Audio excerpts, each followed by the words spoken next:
त्यांनी दुसरा एक टोला मला मारला की भाषणं काही मला पण करता येतात. येत असतील, विचारतो कोण? तुमच्या भाषणाला गल्लीतलं कुत्रं सुद्धा विचारत नाही. पण मी मात्र राज्य पातळीवर भाषणं करतो, महाराष्ट्राच्या विधिमंडळामध्ये भाषणं करतो, त्याची संपूर्ण राज्य दखल घेतं. आणि असं मला वाटतं की उदय सामंत चापलुशी करून राज्य पातळीवरचे नेता झालो म्हणून ते सांगत असतील आणि त्यामुळं त्यांच्या भाषणांना किंवा त्यांना कर्तृत्व नसल्यामुळे कोणी किंमत देत नाही.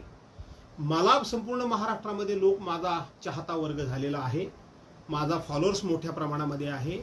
मी एखादं विधान केलं, मी एखादी मुलाखत दिली, मी एखादं भाषण केलं की लाखो व्ह्युअर्स मिळतात. हे तुमचे चॅनलच त्याला साक्षीदार आहेत. त्यामुळं उदय सामंतांची पोटदुखी तीच असेल, पोटदुखी की आपल्याला कोणी विचारत नाही आणि यांना मात्र संपूर्ण महाराष्ट्र उचलून धरतो. दुसरं उदय सामंतांचं असं म्हणणं असेल की भास्कर जाधव मला भेटले किती वेळा, मी त्यांना कितीही वेळा भेटायला तयार आहे.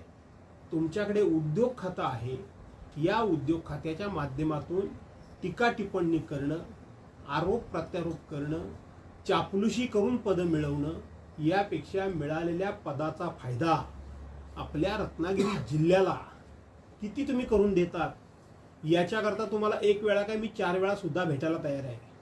माझ्या वैयक्तिक कुठल्याही कामाकरता मी कधीच कोणाला भेटत नाही. मतदारसंघातल्या जनतेच्या कामांकरता मी कोणालाही कितीही वेळा भेटायला तयार आहे. कारण ज्याच्या हातामध्ये सत्ता असते त्या सत्तेच्या माध्यमातून लोकांचे प्रश्न सुटावेत याकरताच मी गेली अनेक वर्ष प्रयत्न करत असतो. परंतु हे पालकमंत्री काहीही कर्तृत्व नसलेले पालकमंत्री आहेत.